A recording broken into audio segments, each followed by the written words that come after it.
하나님의 주권에 대해서 우리가 어떤 자세를 가지고 있어야 되는지 한번 생각해 보도록 하겠습니다. 여러분, 영화 이야기부터 한번 해볼까요?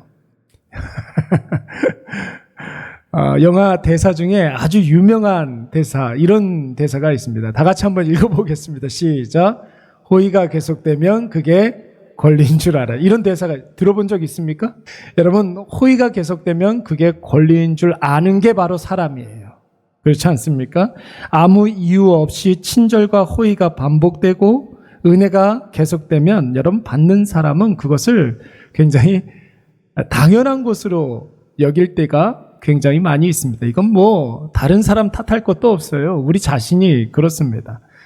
다른 사람들이 계속해서 호의를 베풀고 은혜를 베풀면 여러분, 그것을 당당하게 여기고 그리고 당연하게 생각을 하게 됩니다.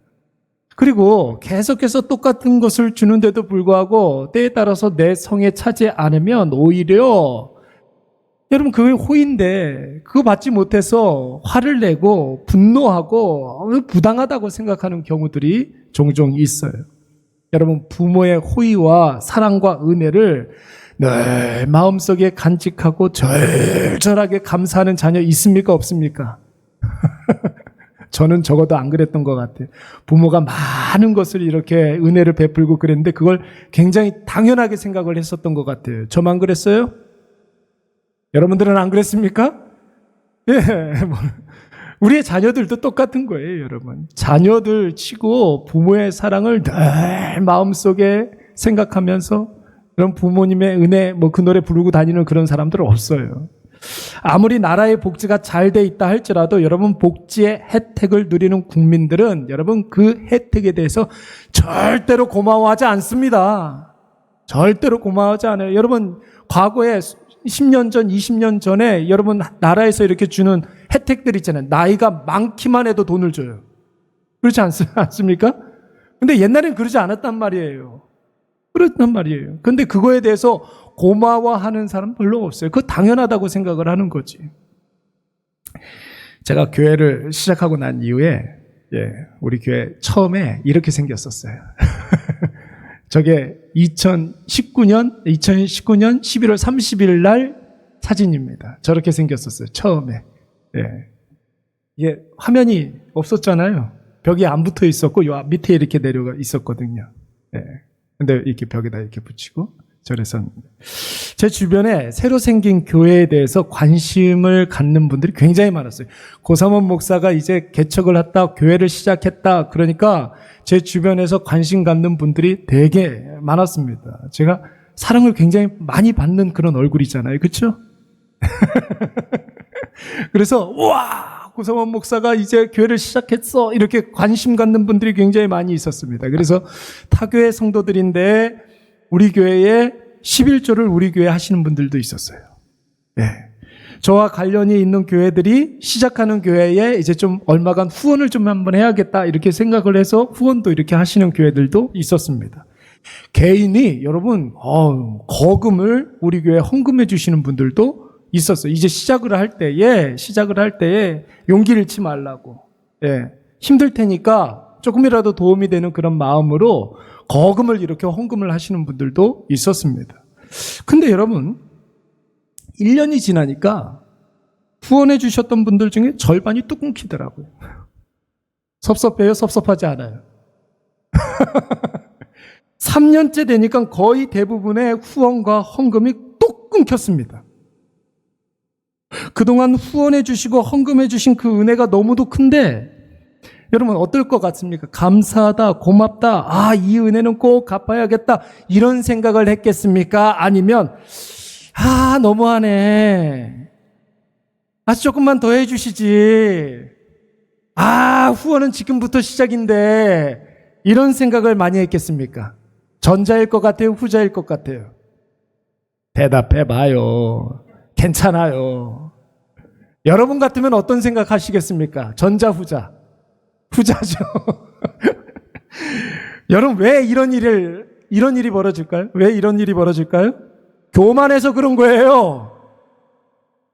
받은 은혜를 은혜로 생각하지 않고 그거 당연하게 생각을 하니까 그런 교만한 생각이 드는 거죠. 누가? 내가. 인간은 여러분 누구나 다 이런 교만함이 있습니다. 처음부터 안 줬으면 모르겠는데 줬다가 뺏으면 화내요. 줬다가 뺏으면 화낸단 말이에요. 근데 여러분 문제는 우리가 하나님에 대해서 이런 태도를 가지고 있다는 거죠. 늘 그동안도 하나님의 은혜로 살았잖아요. 아멘? 여러분 여태까지 우리가 살았던 것 주의 은혜인 줄로 믿습니다. 그 은혜가 아니었으면 여러분 여기까지도 올 수가 없었던 나인데 지금 조금 힘들고 조금 답답하고 고달프고 삶이 어려워지면 그 즉시 하나님은 도대체 어디 있느냐고 모든 탓을 누구한테 돌려요? 하나님께 돌려요. 은혜로 시작했는데 그 은혜를 당연한 것으로 여기고 그 당연함은 결국 불평과 원망이 되고 그 불평과 원망은 하나님을 불의하신 분으로 우리가 규정짓게 된다라는 거예요. 우리 다 같이 15절 말씀 한번 읽어보도록 하겠습니다. 모세에게 시작. 모세에게 이르시되 내가 긍휼히 여길 자를 긍휼히 여기고.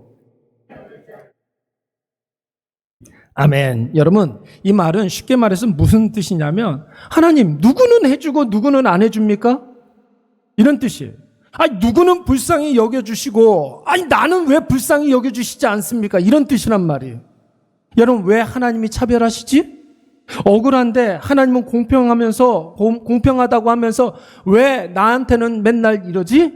이런 어떤 억울함, 출처가 불분명한 억울함을 가지고 있다는 것이죠. 근데 여러분 이 말씀은 좀 원래 그 여러 가지 정황상 좀 한번 좀 생각해 볼 필요가 있어요.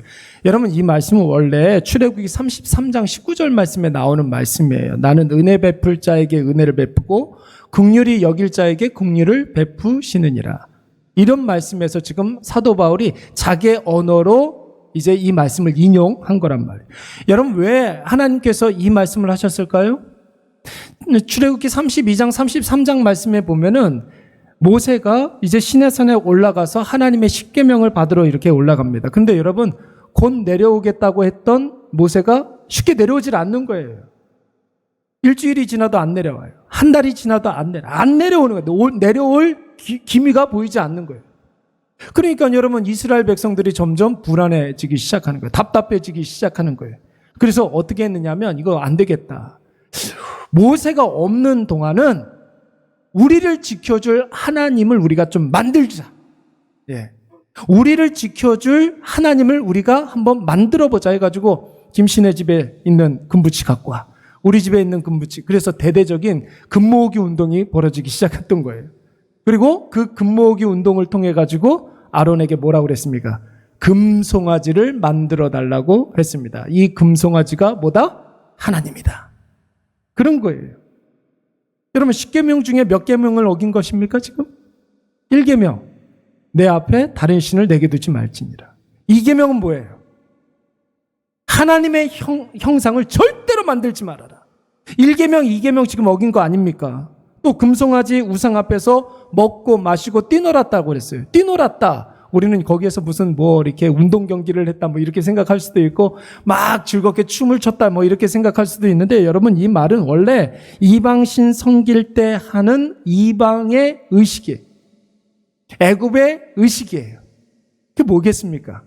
이방신 앞에서 하는 의식. 뭘까요? 대부분 다 성적인 행위들이에요. 난잡한. 그것을 지금 의미하는 거예요. 온갖 더러운 행위를 다 했으니 여러분 이것은 십계명을 뛰어넘는 배신이고 배반이었단 말이에요. 그래서 여러분 하나님이 모세에게 하나님의 계획을 가르쳐 주십니다. 나 도저히 못 참겠다 모세야. 저 백성들 그동안 불평했던 것도 내가 참았고 원망했던 것도 내가 참았는데 이제는 내가 못 참겠다. 저거 싹 쓸어버리고 모세 너를 통해서 새로운 민족을 만들겠다 이렇게 말씀을 하셨어요. 여러분 같으면 여러분 어떻게 하시겠습니까? 그러면 하나님이 하시겠다 그러면 어쩔 수 없죠 그러면 저 결혼부터 해야겠네요. 이러겠습니까? 모세 그렇게 하지 않았어요. 그냥 혼비백산해가지고 깜짝 놀라서 뭐라고 그랬냐면 하나님께 은혜를 구하고 긍휼을 구하기 시작하는 거예요. 주여 용서해 주시옵소서. 한 번만, 딱 한 번만 긍휼을 베풀어 주시옵소서. 주여 우리에게 은혜를 베풀어 주시옵소서. 심지어 어떻게 기도했습니까? 자기 자신을 담보로 내어놨어요. 자기 자신을 담보로 내어놨다. 무슨 뜻이에요? 원하건대 주께서 기록하신 생명책에서 내 이름을 지워버려 주시옵소서. 그럴지라도 내 민족의 죄를 용서해 주시옵소서. 내 민족의 그 배반, 그 모든 죄악들을 주여 긍휼히 여겨 주시옵소서. 이렇게 기도하는 거예요. 모세의 이 태도를 보고 하나님이 그래서 이 말씀을 하시는 거죠. 은혜 필요한 사람에게 내가 은혜를 베풀겠다. 긍휼이 필요로 하는 사람에게 내가 긍휼을 베풀겠다. 그렇게 이야기하면서 용서해 주시는 거예요. 여러분, 은혜를 필요로 하는 사람은 어떤 사람이에요? 은혜를 필요로 하는 사람은 어떤 사람이에요? 배가 고픈데 엄마한테 밥 달라는 소리를 안 해요.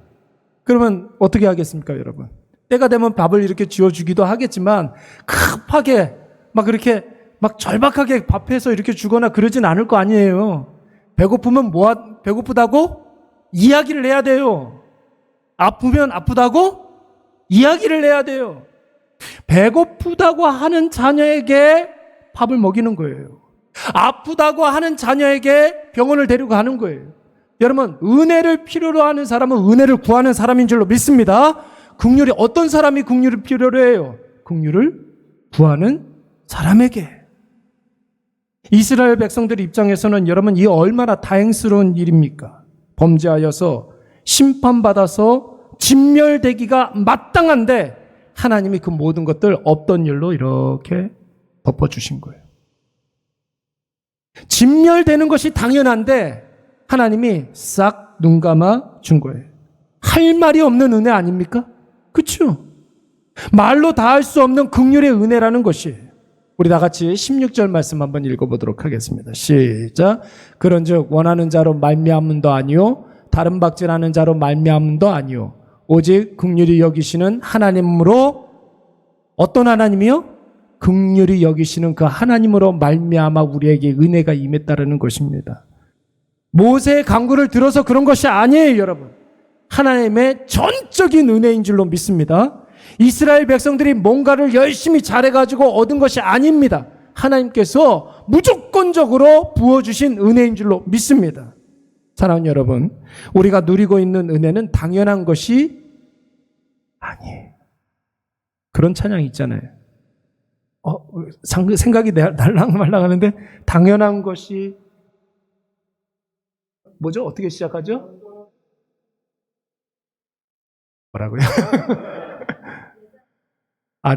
내가 하여튼 당연한 것 아니라는 찬양도 있잖아요. 우리 많이 부르는 찬양인데 왜 그게 생각이 안 나죠? 네. 하여튼 넘어가죠 뭐. 우리가 하나님께 받은 것들은 우리가 뭔가를 자라내서 얻어낸 것이 아니에요.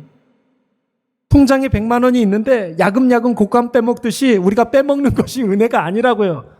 여태까지 50만 원어치 은혜를 사용했으니까 내 통장에 지금 50만 원어치 은혜가 남았다. 이런 게 아니라고요, 여러분.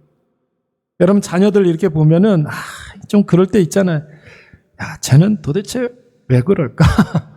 그런 마음 들 때 있습니까, 없습니까? 나는 안 그런 것 같은데, 나는 안 그랬던 것 같은데, 제 머릿속엔 뭐가 들어있을까? 넌 도대체 누굴 닮아서 그러니? 제가 많이 들었던 핀잔이 아닙니다, 여러분. 그럴 때 많이 있어요. 하나님, 여러분 보세요. 자녀는 무엇으로 주신 겁니까? 은혜예요. 은혜예요. 하나님 나에게 은혜로 주신 거예요. 근데 우리 가끔 보세요. 하나님께서 은혜로 주신 그 자녀 때문에 불평할 때 많이 있잖아요. 은혜를 주신 거 가지고서 원망할 때 많이 있어요. 대부분 보면은 여러분 우리의 원망과 우리의 불평은 하나님께서 은혜로 주신 것을 가지고 불평해요. 이게 우리 인간이에요. 여러분 부부싸움 많이 하지 않습니까? 가끔 가다가 배우자가 마음에 안 들어서 싸울 때가 종종 있습니다.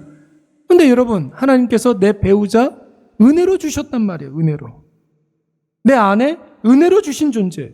내 남편 내 생애 최고의 은혜. 그런데 우리는 꼭 은혜로 주신 것 가지고 불평을 하죠. 받은 것 가지고 불평을 하는 자들이. 여러분, 그것을 가지고 억울해하고, 그것을 가지고 원망하고, 하나님 탓으로 돌리고. 오늘 본문의 말씀에 보면은 애굽의 바로가 나옵니다. 여러분, 바로는 이름이 아니에요, 여러분. 바로는 그 애굽 왕의 호칭이 바로 바로예요, 바로. 여러분, 파라오. 네, 파라오 들어본 적 있죠? 그 말을 우리나라 말로 130년 전에 언어를 번역을 할 때 바로 이렇게 하는 거예요. 바로, 파라오, 바로. 그거란 말이에요. 하나님께서 애굽 바로에게 은혜를 베풀어 주셨어요. 가만히 있는데, 애굽 바로가 가만히 있는데 은혜를 베풀어 주셨어요. 그 은혜가 무엇이었습니까? 여러분, 이런 말 처음 듣습니까? 애굽 바로가 가만히 있는데, 넋놓고 가만히 있는데, 우상 숭배자인데, 하나님을 전혀 모르는 사람인데 하나님께서 가만히 있는 애굽 바로에게 은혜를 베풀어 주셨어요. 그 은혜로 온 사람이 누구냐면 바로 모세예요, 모세. 모세가 여러분 애굽 바로에게 뭘 이야기했습니까?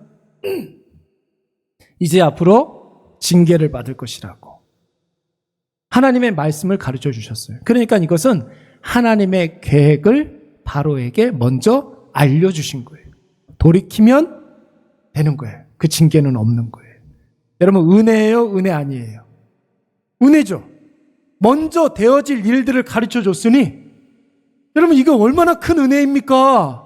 그렇죠? 그런데 여러분, 이 바로가 어떻게 그 은혜를 어떻게 대했어요? 웃기지 말라고 그런 거예요.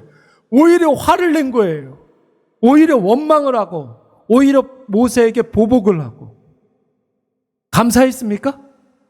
감사하지 않았어요. 오히려 대적했단 말이에요. 은혜를 베풀었는데 오히려 대적을 했어요.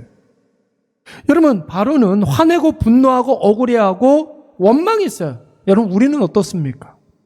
여러분, 하나님께서 우리에게 주신 그 은혜, 그럼 그거에 대해서 늘 감사하고 기뻐합니까? 아니면 더 달라고 원망하고, 더 달라고 억울해하고, 더 달라고 화를 내고 그렇습니까?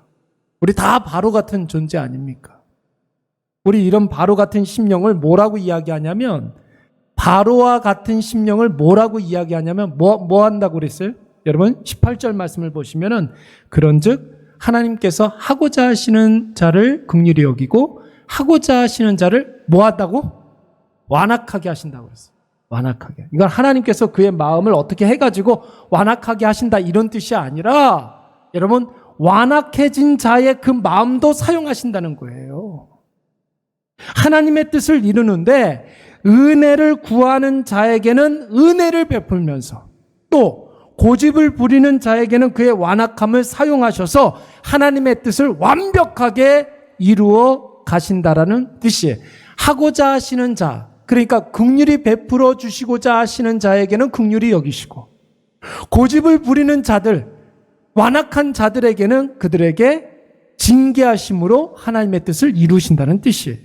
여러분, 이것을 우리는 뭐라고 이야기합니까? 애굽 바로가 자기가 받았던 그런 10가지의 재앙은 자업자득이라고 이야기하지 않습니까? 자기가 완악해진 만큼 징계를 받은 것입니다. 전에 여러분 구원론을 우리가 공부하면서 유기라는 말 제가 여러분들에게 말씀드린 적이 있었어요. 유기견, 버려진 개. 그런 말 쓰잖아요. 버려지다, 냅둬버리다, 이런 뜻이란 말이에요. 벼랑 끝으로 달려가는데 그 벼랑 끝이 있는지도 모르고 막 달려가요. 여러분, 어떻게 해야 됩니까? 막아야죠. 그래야 은혜 아닙니까? 근데 냅두는 거예요. 이게 유기예요. 16차선 큰 대로에 어떤 아이가 이렇게 놀고 있는데 저기서 16톤짜리 트럭이 막 달려와요. 어떻게 해야 됩니까? 빨리 아이를 피하게 해야죠. 근데 가만히 냅두는 거, 그거 유기예요, 유기. 고집을 부리도록 냅두는 것이고 죄 짓도록 냅두는 거예요. 왜요? 죽으라고. 멸망길로 가라고. 여러분, 이게 원래 모든 인간들의 현실이었어요. 그런데 하나님의 마음에 그러지 못하는 거예요. 불이 막 붙는 거예요. 살아야 하는데 저거 살아야 되는데. 와, 저거 살려야 되는데. 저거 빨리 살리자. 이런 어떤 불일 듯한 그런 마음이 드러나는 거예요. 왜요? 뭐가 있으니까? 하나님은 무엇이니라? 사랑이시기 때문에. 하나님 자체가 사랑이시기 때문에 그거를 그냥 보고 못 견뎌 하시는 거예요. 그런데 그래서 여러분 뒷덜미 잡고서 벼랑 끝으로 못 가게 하는 거죠. 가면 안 돼 하면서 뒷덜미를 확 잡은 거예요. 근데 여러분 냅두라고, 이거 냅두라고. 나 가야 된다고. 이거 안 나? 막 이러는 거예요. 막 하나님 손 깨물고 막 이거 놓으라고. 나 저기 빨리 달려가야 된다고. 이런 거예요, 이런 거. 저기에서 16톤 트럭이 달려오는데 아이를 이렇게 잡아가지고 피신시키려고 그러니까 냅두라는 거예요, 애가 막. 나 여기서 놀 거라고. 여기가 저 싸우니? 하면서 막 그냥 막 누워가지고 막 난리를 부리는 거예요. 어떻게 손도 못 댈 정도로. 어떻게 해야 됩니까, 그거? 유기. 그래서 냅두는 거예요. 탈선한 기차에서 여러분 어떻게 합니까? 탈선을 했어요. 그럼 기차에서 빨리 내려야 되잖아요. 아니면 그 기차를 멈추게 하든지. 안 내리겠다는 거예요. 여기에 계속 타고 가겠다는 거예요. 여러분 어떻게 해야 됩니까? 그냥 냅둬야죠. 이게 바로 강팍한 마음이에요. 은혜를 베푸는데도 은혜를 은혜로 받아들이지 못하고 하나님께서 하시는 일들을 하나님이 하시는 일로 받아들이지 못하고 자기 고집 계속해서 부리는 것. 이게 바로 강팍한 마음, 완악한 마음, 애굽 바로의 마음이라고 하는 것입니다. 그러니까 여러분 결국 이 애굽의 바로가 10가지 재앙을 맞이하게 되잖아요. 피, 개, 이, 파, 악, 독, 우, 매, 흑장. 뭐예요? 피, 개구리, 비, 개, 이, 파, 파리, 이렇게 10개 재앙을 당하게 되는 거예요. 할 말이 있습니까? 없습니까? 할 말이 없어요. 할 말이. 말씀을 주셨습니다. 경고도 하셨어요. 또 징조도 보여주셨잖아요. 아직 더 이상 어떻게 하란 말입니까? 그런데 말을 안 들으면 어쩔 수가 없는 거죠. 이때 바로는 누가 죽인 것입니까? 하나님이 바로를 죽인 것입니까? 아니면 바로 스스로의 죄가 자기 자신을 죽인 겁니까? 자기 스스로의 죄가 온 애굽을 여러분 혼란 가운데 두게 한 거예요. 있으면 안 되는 것을 달라고 하면 여러분 주는 게 맞습니까? 안 주는 게 맞습니까? 주면은 안 되는 것을 자꾸만 달래요. 그러면 주는 게 맞아요? 안 주는 게 맞아요? 안 주는 게 맞죠? 근데 여러분 계속해서 달라고 그러고 막 안 주면 나 죽어버릴 거라고 그러고 막 별짓을 다 하는 거예요. 그래서 여러분 어쩔 수 없이 줘볼 때가 있을 때 있잖아요. 하나님도 그럴 때가 있는 거예요. 있으면 안 되는 것을 계속해서 달라고 계속해서 강짜를 놓고 막 그렇게 하면은 여러분 시편 106편 15절 말씀에 보면 이런 말씀이 있어요. 우리 다 같이 한번 읽어볼까요? 시작. 그러므로 여호와께서는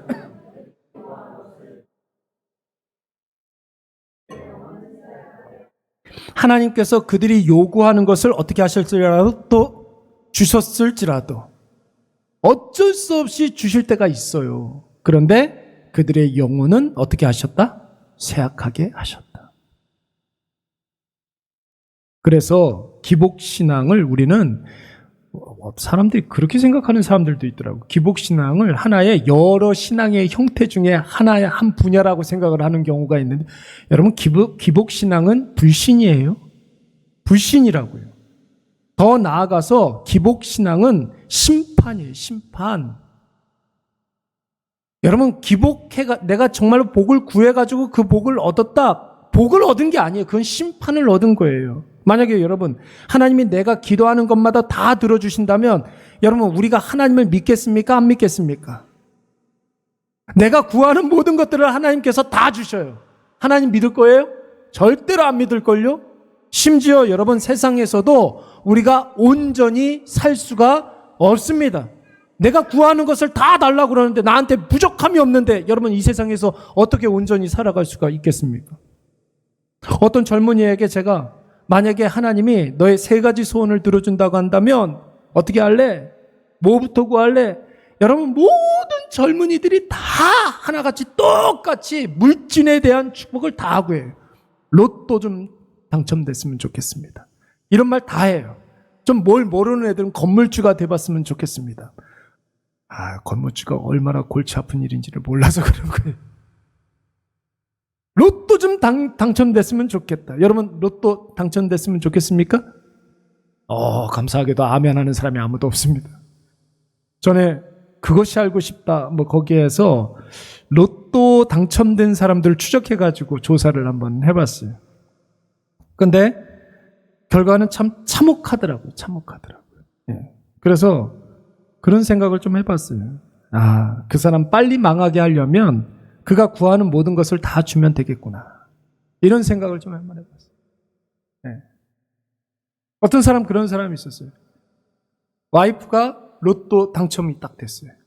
남편이 너무 좋아하는 거예요. 이제 우리 인생이 역전됐다. 이제 여보 우리가 새 출발하게 됐다. 막 그렇게 이야기했는데 아내 표정이 달라진 거예요. 당신이 왜 좋아해? 이혼했대요.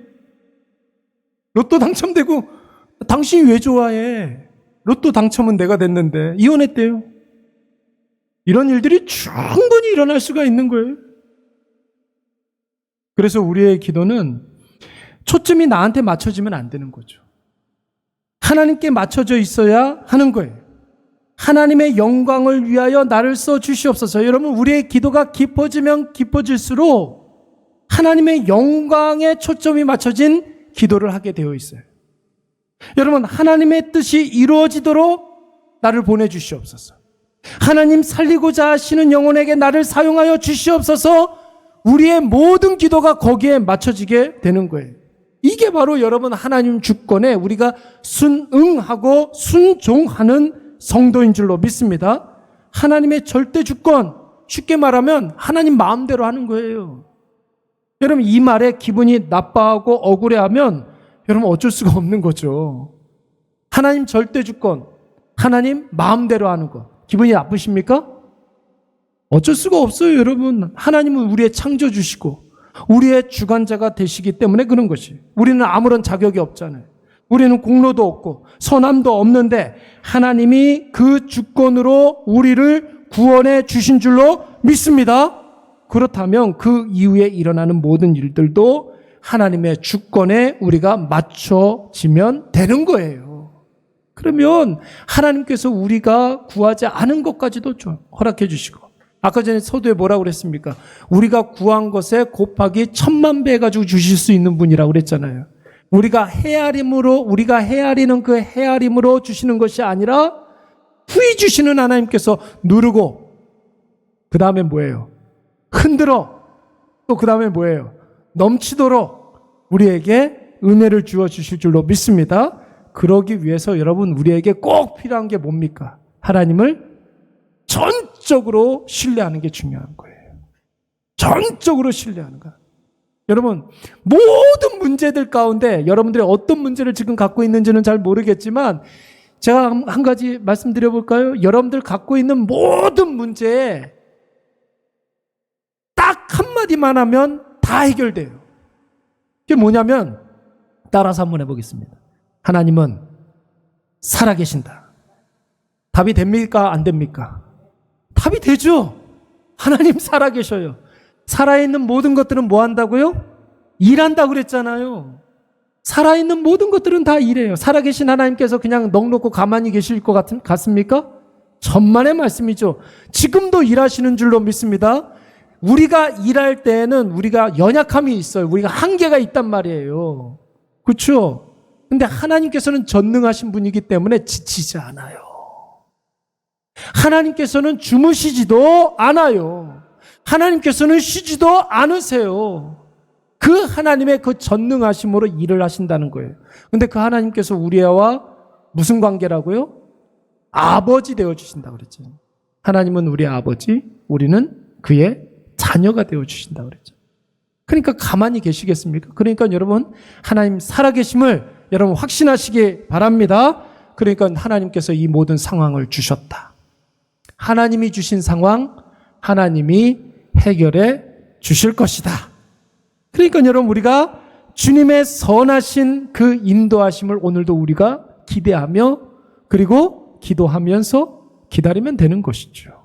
사랑하는 여러분, 하나님은 절대로 이해의 대상이 아닙니다. 하나님은 믿음의 대상이에요. 믿음의 대상이라고. 설명해서 이해되고 깨달아지는 하나님이 아니라고요. 하나님께서 우리에게 믿음을 주셔서 그 믿음으로 하나님께 나아가는 거예요. 믿음의 대상이에요. 하나님은 설명해서 아시는 분이 아니죠. 그 하나님을 우리가 경험하고 그 하나님을 우리가 체험해서 깨닫게 되는 것입니다. 그래서 하나님에 대한 그 경험이 쌓이면 앞날이 평탄해집니다. 하나님의 경험이, 하나님에 대한 경험이 쌓이면 하나님 어떤 분이신지, 하나님 어떤 분이신지 내가 이해가 되고 그게 믿어지고 그게 확신 가운데 우리 마음속에 이렇게 있으면 여러분 앞날이 평탄해지는 거예요. 여전히 몰라요. 앞날에 뭐가 있을지 모르는 거예요. 똑같이 모르는데 어떤 사람은 불안해요. 똑같이 모르는데 어떤 사람은 기대감이 막 넘쳐요. 그 차이가 뭡니까? 살아계신 하나님이 그 안에 있느냐? 없느냐? 있느냐? 없느냐? 여러분, 하나님의 절대 주권을 확신하며 하나님 이루실 일들을 소망하면 결국에는 바른 길로 갈 거야. 여러분, 옳은 길로 갈 거야. 이런 확신이 있기 때문에 여러분, 우리의 앞날이 평탄해지는 것입니다.